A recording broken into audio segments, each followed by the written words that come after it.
아마도 이사야를 본문으로 하는 설교는 오늘이 마지막이 아닐까. 다음 주에 한 번 더 할 수 있을지도 모르겠네요. 어쨌든 이사야를 통해서 하나님께서 예언하시는 마지막은 새하늘과 새 땅입니다. 그래서 이거는 그냥 넘어가서는 안 되는 주제이기도 하고, 마침 오늘이 또 광복절이에요. 그래서 광복절날 이 본문을 우리가 살펴보고 함께 나눌 수 있다는 것이 굉장히 뜻이 있다, 이런 생각이 듭니다. 왜냐하면 새하늘과 새 땅은 모든 인류에게 선언하는 진정한 해방이기 때문에 그렇고, 영원히 죄와 사망과 저주로부터 해방되는 새 시대의 도래이기 때문에 그렇습니다. 진정한 광복이죠. 진정한 광복입니다.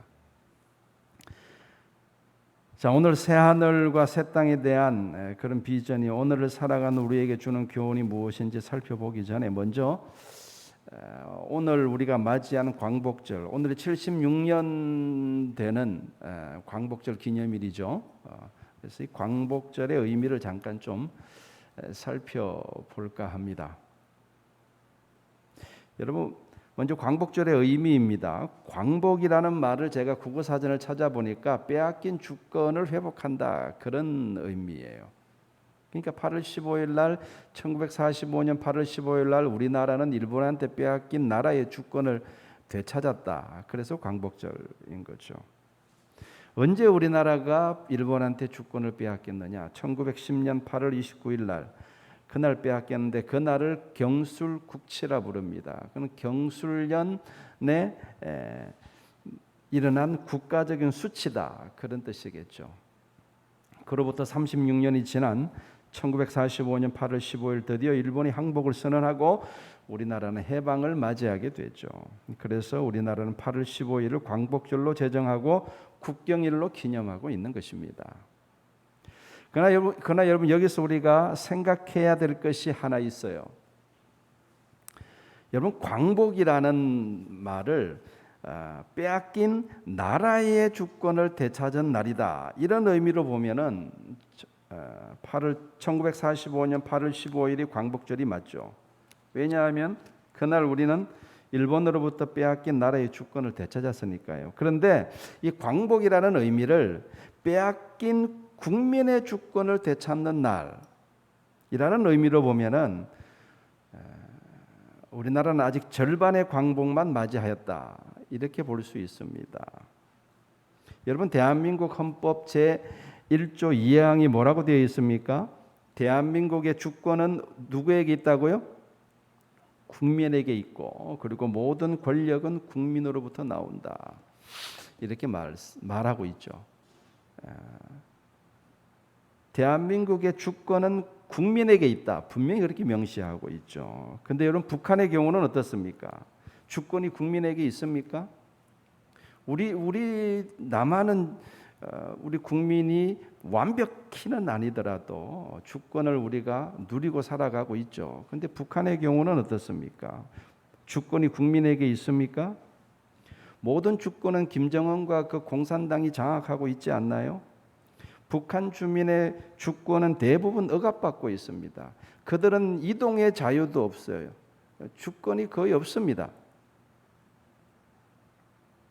따라서 대한민국 국민의 광복은 아직도 반쪽짜리 광복이라고 할 수 있습니다.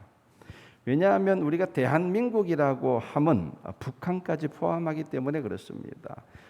우리나라 헌법 제3조에 대한민국의 영토는 한반도와 그 부속 도서로 한다, 분명히 명시되어 있어요. 그러니까 대한민국 그러면 남한만 말하는 게 아니에요. 북한까지 포함한 한반도 전체가 대한민국 영토인 거예요. 따라서 대한민국의 영토는 아직 수복되지 않고 있는 것입니다. 북한 주민들이 김씨 일가의 독재로부터 해방되는 날이 진정한 광복절이 될 것입니다.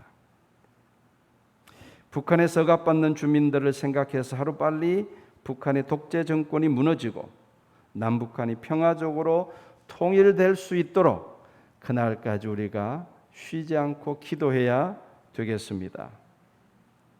북한이 핵으로 남한을 위협하고 있는 이 상황 속에서 여러분, 김정은과 공산당 그 간부들은 절대로 자신들의 권력을 스스로 내어놓으려고 하지 않을 겁니다.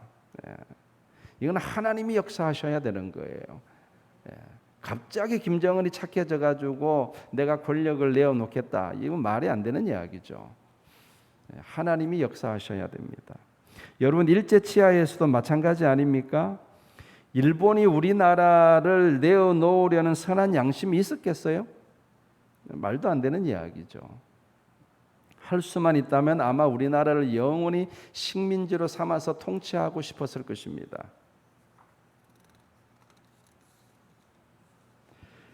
그러나 하나님이 그걸 허락하지 않으셨죠. 하나님은 미국을 통해서 우리나라의 해방을 가져다 주었습니다. 마치 그 옛날 페르시아의 고레스 왕을 하나님께서 움직여서 유대인들에게 해방을 가져다 준 것처럼 하나님이 우리나라에게 그렇게 역사하셨다고 믿습니다. 그러니까 우리나라의 이 해방은 우리 스스로 쟁취한 것이 아닙니다. 미국이 일본을 굴복시킴으로써 얻어진 것이죠. 여러분, 당시 우리나라는 스스로의 힘으로 독립과 해방과 독립을 쟁취할 힘이 없었어요. 그때 당시 만주를 중심으로 항일 독립투사들이 많이 활동하고 있었지만 일본을 이기기에는 역부족이었습니다. 당시 일본 군대는요, 청나라와 싸워서 이기고 러시아와 싸워서도 이겼습니다.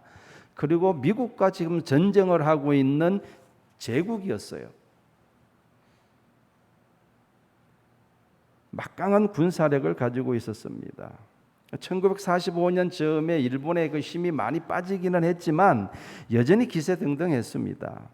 만약에 일본 본토의 핵폭탄을 맞지 않았다면 그들은 결코 항복하지 않았을 것입니다.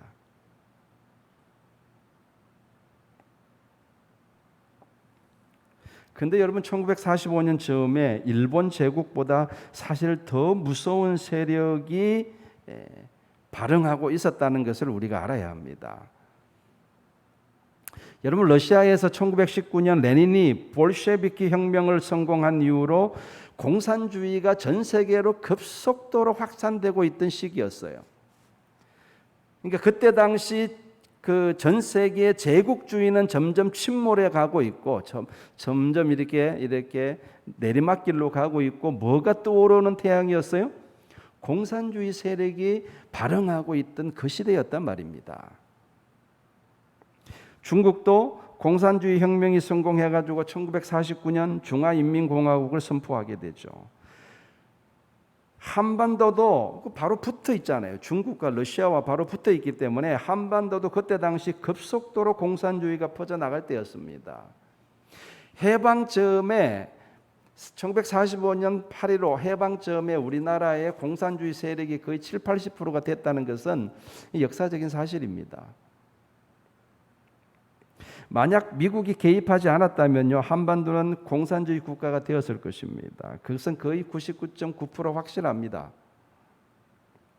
그런데 하나님이 개입하셔서 미국을 통해서 우리나라가 해방을 맞이하게 되고 남한 단독으로 라마 자유민주주의 국가가 들어서게 된 것은 이건 기적과도 같은 일인 것입니다. 이거는 분명하게 하나님의 은혜고 하나님의 간섭하심이 맞는 거예요. 아직도 우리나라에는, 지금도 우리나라에는 이런 생각을 가지고 있는 사람들이 있습니다. 그때 해방될 때 비록 공산주의 국가일지라도 한반도가 통일되었어야 했다라고 생각하는 사람들이 많습니다. 글쎄요, 그것은 역사 인식의 차이이기 때문에 제가 이 자리에서 뭐라 할 사항은 아니지만 저는 개인적으로 공산주의가 싫어요. 공산주의자들이 가지고 있는 그 거짓과 기만과 속임수, 마귀와 너무 닮아 있기 때문에 그것이 그들의 전술이에요. 우리도 거짓말할 수 있고 우리도 다른 사람들을 속일 수 있지만 우리가 의도적으로 그렇게 한다기보다도 우리가 믿음이 약해서 우리가 그럴 수 있죠. 그러면 또 다른 사람을 속여서 다른 사람에게 상처를 주거나 손해를 주면 우리가 또 죄책감이 드는 게 보통 사람의 마음이잖아요. 근데 이 공산주의자들은 그게 전술이라니까요. 남을 속이는 게 전술이에요. 이건 마귀를 닮은 거예요. 그래서 저는 공산주의를 너무너무 싫어합니다.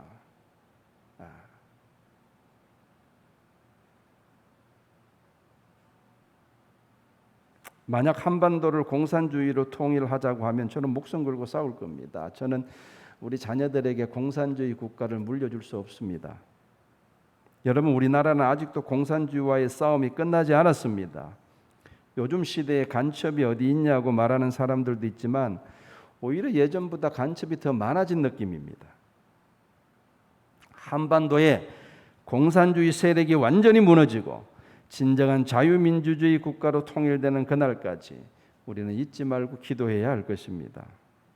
하나님께서 우리나라에 어느 날 갑자기 해방을 선물로 주셨듯이 어느 날 갑자기 북한 주민들에게도 진정한 해방을 선물로 주실 줄로 믿습니다.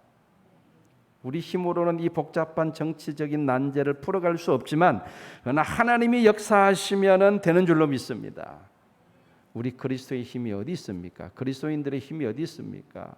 우리의 힘은 기도에 있는 줄로 믿습니다. 우리는 하늘 보좌를 움직일 힘이 있는 사람들이에요. 그래서 우리는 쉬지 말고 저 북한 주민들이 진정한 해방을 맞이하고 그들도 주권을 회복할 때까지 우리가 잊지 말고 기도해야 될 줄로 믿습니다. 자, 그럼 오늘 본문을 살펴보겠습니다. 오늘 본문은 하나님께서 새 하늘과 새 땅에 대한 비전을 선포하시는 내용이죠. 새 하늘과 새 땅은 하나님의 새로운 창조다. 오늘 본문에 하나님이 그렇게 말씀하시죠. 새로운 창조. 그죠? 보라, 내가 새 하늘과 새 땅을 창조하는 하나니, 이렇게 말씀합니다. 너희는 내가 창조하는 것으로 말미암아 영원히 기뻐하며 즐거워할지니라. 여기서 창조는 옛 창조를 가리키는 게 아니죠. 새로운 창조를 가리키는 겁니다. 그러니까 태초에 하나님이 만물을 창조하셨듯이 때가 되면은 새롭게 새 하늘과 새 땅을 창조하시겠다고 말씀합니다. 자, 이 새 하늘과 새 땅에 대해서는 두 가지 신학적인 견해가 있습니다.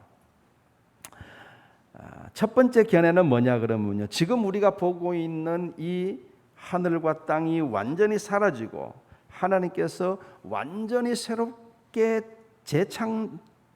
창조하신다는 견해예요. 그게 첫 번째 견해고, 두 번째 견해는 뭐냐 그러면 지금 우리가 보고 있는 이 하늘과 땅을 하나님께서 완전히 소멸시키는 것이 아니라 지금 우리가 보고 있는 이 하늘과 땅을 새롭게 회복시키신다. 그렇게 보는 견해가 있어요. 그러니까 완전히 없애버리고 새로 지을 것이냐 재건축할 것이냐의 문제죠. 차이죠. 하나님이 어떻게 하실지 모르겠습니다. 근데 저는 어느 쪽을 선택하든 상관없다고 봅니다. 굳이 그것을 가지고 우리가 논쟁하거나 싸울 필요가 없어요. 어차피 미래에 일어날 일이고, 그렇지 않습니까? 둘 중 어느 것을 우리가 믿든 우리가 죄와 사망과 저주로부터 완전히 해방된다는 것은 동일합니다. 다시 말해서 본질적으로 차이가 없다는 이야기예요. 이쪽을 선택하든 저쪽을 선택하든.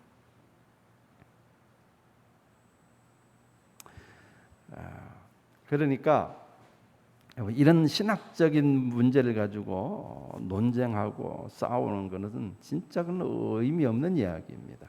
자, 하나님이 새롭게 창조하시는, 새롭게 회복하시든 새롭게 만드시든 이 새롭게 창조하시는 새 하늘과 새 땅은 우리에게 두 가지를 약속합니다. 이거는 여러분들이 기억하셔야 되겠죠. 몇 가지를 약속한다고요? 두 가지를 약속합니다. 기억하시기 바랍니다.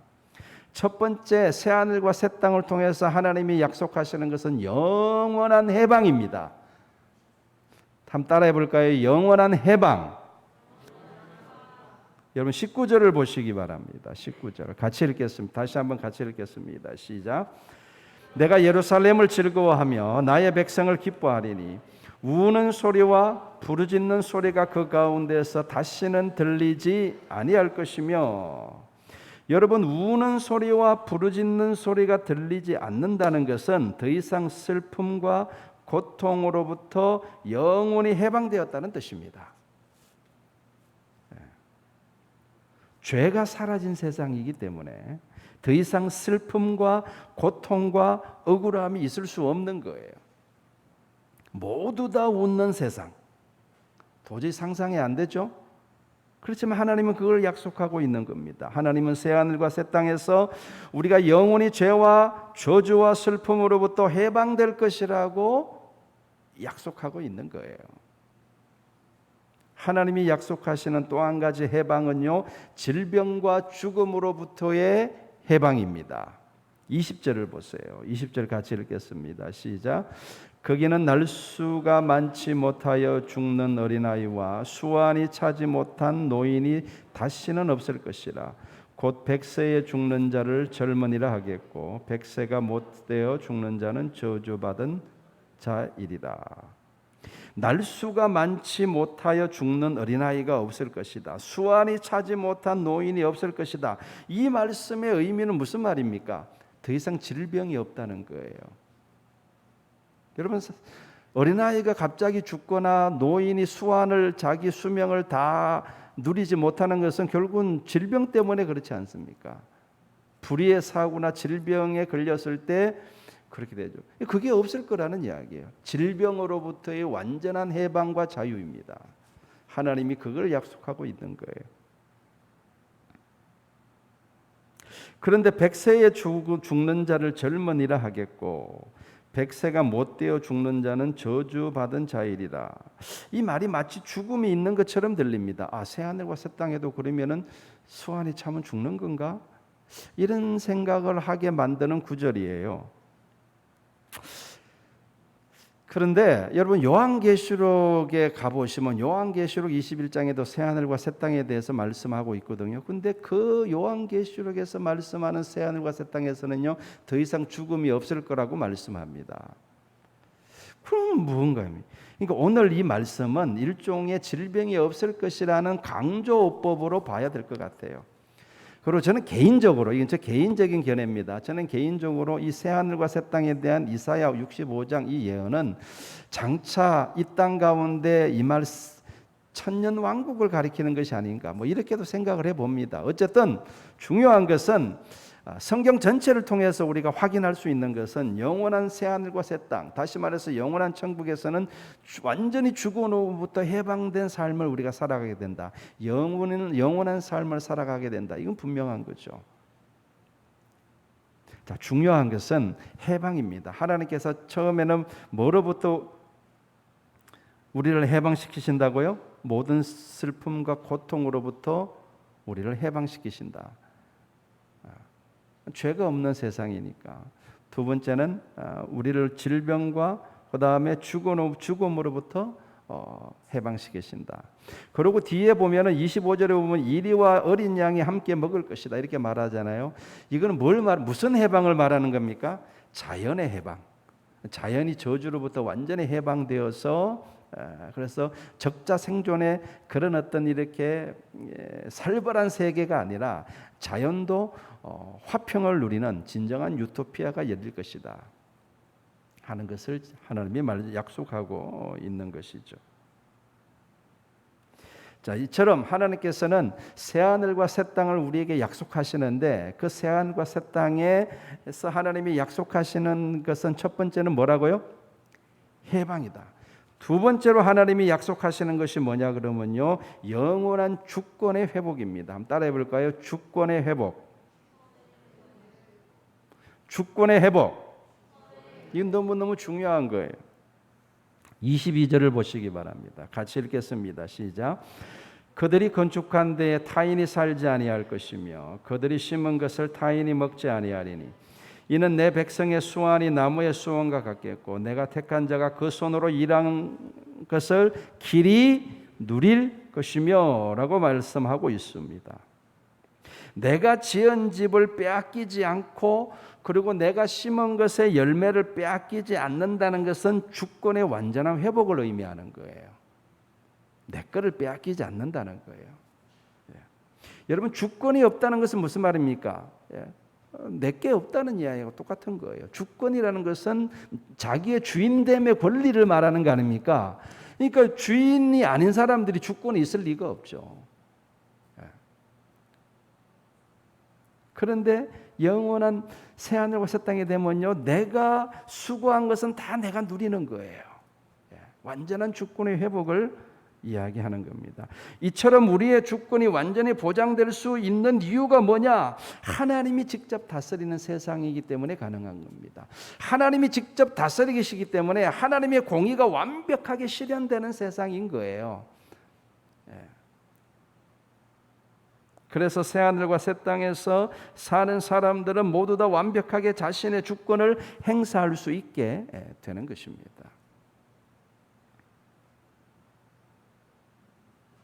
여러분, 제가 누가복음 16장을 설교하면서 여러분에게 말씀드린 바가 있는데 기억하실 겁니다. 여러분, 이 땅에서의 우리의 삶은 주인으로서의 삶이 아니에요. 우리는 청지기로서 살고 있는 거예요. 하나님의 청지기로서 하나님의 것을 가지고 하나님의 뜻대로 살아가야 돼요. 아멘. 그러면 여러분, 영원한 새하늘과 새 땅에서도 청지기로 사느냐? 아니요. 그때는요, 주권을 가지고 주인으로 살아가요. 이 결정적인 차이를 이해하셔야 돼요. 그래서 이런 영적인 시각으로 깊이 묵상해 보면요, 어떻게 보면 이 땅에서의 삶은 오픈 게임이라 할 수 있어요. 하나님이 우리에게 맡겨보시는 거예요. 그리고 지켜보시는 거예요. 그래서 예수님이 말씀하시잖아요. 네가 남의 것에 충성하지 않는데 누가 너의 것을 너에게 주겠느냐라고 말씀하지 않습니까? 이 땅에서 청지기의 삶을 충성스럽게 살아가지 않는 사람에게 영원한 새하늘과 새 땅에서 주권의 삶은, 주권을 가진 삶은 그림의 떡이 될 수도 있다는 경고인 거예요. 새하늘과 새 땅은 뭐가 회복된다고요? 주권이 회복되는 사람.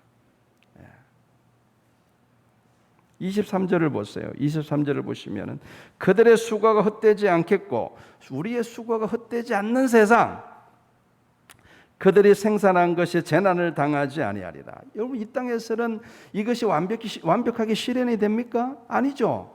열심히 만들어 놓으면은 뭔가 열심히 이렇게 개척 정신으로 이렇게 뭔가 특허를 만들어내고 기업을 일으켜 놓으면은 대기업들이 빼앗아가 버리잖아요. 우리의 수고가 헛되게 되는 경우가 얼마나 많습니까? 자식들도 열심히 애지중지 키워놓으면 나중에 부모를 배반하는 자식들이 얼마나 많습니까? 그건 조금 다른 이야기인가요? 어쨌든 이 주권이 이렇게 완전히 행사되어지지 않는 세상, 이 세상. 그러나 새하늘과 새 땅이 되면은 주권이 완전히 회복이 된다. 이게 하나님이 우리에게 약속하시는 겁니다. 그래서 구원받은 우리에게는 새하늘과 새 땅이 진정한 광복절이 되는 거예요. 영원한 자유와 해방을 맞이하게 되는 날이 될 것입니다. 그리고 영원히 주권을 회복하는 날이 될 것입니다. 그런 세상이 어떻게 가능하냐라고 저한테 묻지 마시기 바랍니다. 저도 어떻게 가능한지 모르겠습니다. 다만 중요한 것은 하나님이 약속하고 계시다는 거예요.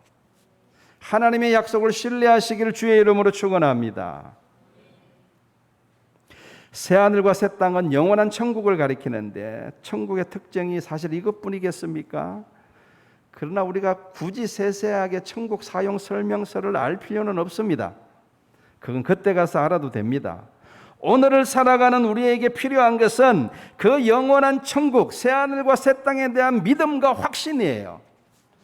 이게 우리에게 필요한 거예요. 새하늘과 새 땅을 믿느냐? 이게 중요한 거란 말이에요. 여러분 안에 있는 소망을 점검해 보시기 바랍니다. 하나님에 대한 소망이 있는지, 천국에 대한 소망이 있는지 점검해 보시기 바랍니다. 하나님에 대한 소망이 강하면 강할수록 우리는 하나님 말씀에 더 순종하게 되어 있습니다. 틀림없이 그렇습니다. 여러분, 순종이라는 것은 누가 시켜서 되는 게 아니라 내 안에 소망이 일어나야 돼요. 그러면 순종할 수밖에 없어요. 여러분, 이 땅에서 우리가 의롭게 살아가야 되는데 의롭게 살아갈 수 있는 원동력이 소망에 있습니다. 아무리 의롭게 살아라고 아무리 옆에서 잔소리를 해도 의롭게 사는 게 아니에요. 내 안에 소망이 차올라야 돼요.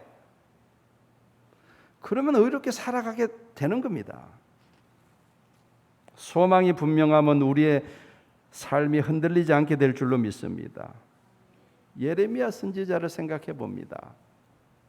그가 살았던 시대적 환경은 암울하기 짝이 없었습니다. 마치 우리나라의 6.25 전쟁이 터졌을 때와 비슷하고, 마치 우리나라가 1910년 일본에게 나라를 빼앗겼을 때와 비슷합니다. 그보다 더 암울했습니다.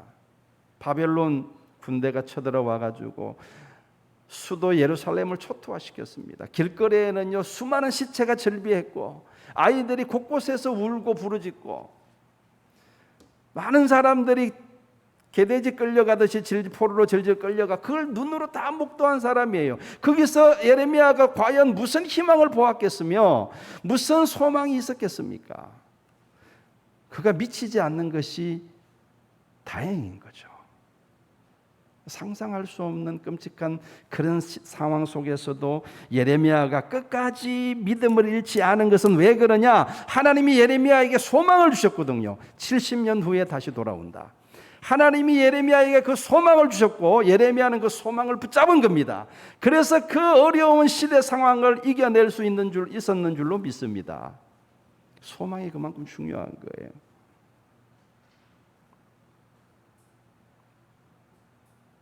여러분, 새하늘과 새 땅에 대한 소망을 붙잡으시기 바랍니다. 여러분, 우리는 신앙생활을 평생 해야 돼요. 그렇지 않습니까? 뭐 하다가 중간에 그만둘 사람 있나요? 그러니까 우리는 죽을 때까지 믿음이 식지 않아야 됩니다. 그러기 위해서는요, 우리 안에 소망이 살아 있어야 됩니다. 새하늘과 새 땅에 대한 영원한 소망이 우리 속에 살아 있어야 합니다. 그 소망이 나를 끝까지 믿음의 길로 인도하는 거예요.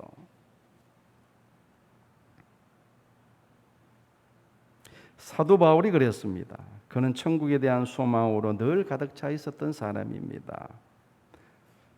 여러분, 그가 한 이야기 중에 이런 고백도 있지 않습니까? 나는 지금 당장이라도 죽어서 주님 곁으로 가고 싶다.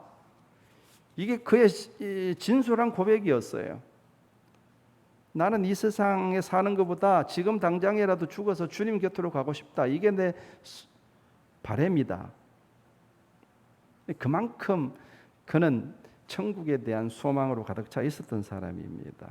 그 소망이 그를 끝까지 선교의 사명을 충성스럽게 감당하게 한 것인 줄로 믿습니다.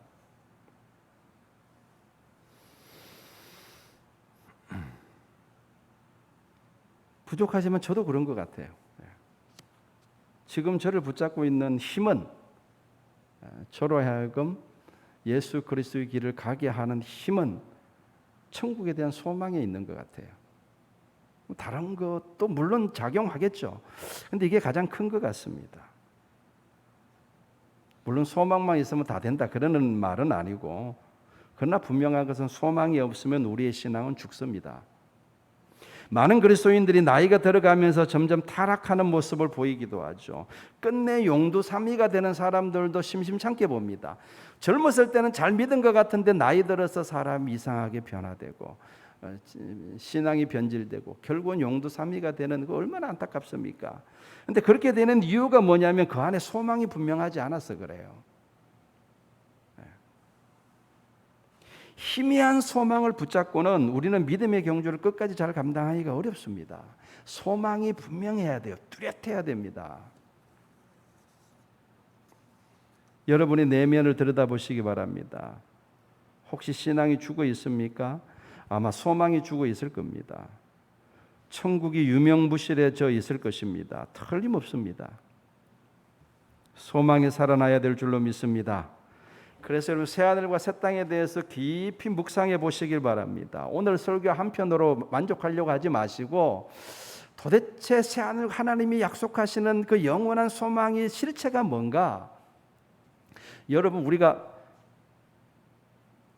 하나님에 대해서, 하나님의 말씀에 대해서 관심을 가지고 묵상하잖아요. 그러면 성령께서 깨달음을 주셔요.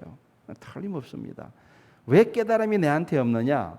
묵상하지 않아서 그래요. 묵상하면 하나님이 도와주십니다. 그래서 묵상이 있는 삶은 절대 무너지지 않아요. 새하늘과 새 땅에 대해서 깊이 묵상해 보시길 바랍니다. 새하늘과 새 땅은 하나님이 주신 약속입니다. 틀림없이 그날이 옵니다. 우리가 영원히 죄와 죽음으로부터 해방되고 우리의 주권이 완전히 회복되는 날이 반드시 올 줄로 믿습니다. 그날을 바라보는 사람만이 오늘을 올바르게 살아갈 수 있는 것입니다. 여러분, 내일에 대한 소망이 없는 사람은요, 오늘을 어떻게 살아가느냐 탐욕에 눈이 어두워서 살아갈 뿐입니다. 내일에 대한 소망이 있어야 비로소 오늘을 탐욕이 아니라 진리로 살아갈 수 있게 되는 거예요. 이 원리, 이 단순한 원리이지 않습니까? 이제 말씀을 마무리하겠습니다. 오늘 광복절날 새하늘과 새 땅을 비전에 대해서 우리가 함께 나누어 보았습니다. 오늘 이 말씀이 여러분 가운데 소망에 다시 살아나는 그런 계기가 될 수 있기를 바라고, 더욱더 주의 말씀에 우리가 이후로도 더욱더 주의 말씀에 귀를 기울이고 하나님이 약속하시는 영원한 소망을 깊이 묵상하는 가운데 그 소망이 저와 여러분 가운데 더욱더 커져갈 수 있기를 주의 이름으로 축원합니다. 그래서 오늘을 의롭게 살아가는 우리 모든 말씀사랑교회 성도들이 될 수 있기를 다시 한번 주님의 이름으로 축원합니다. 거룩하신 우리 아버지 하나님,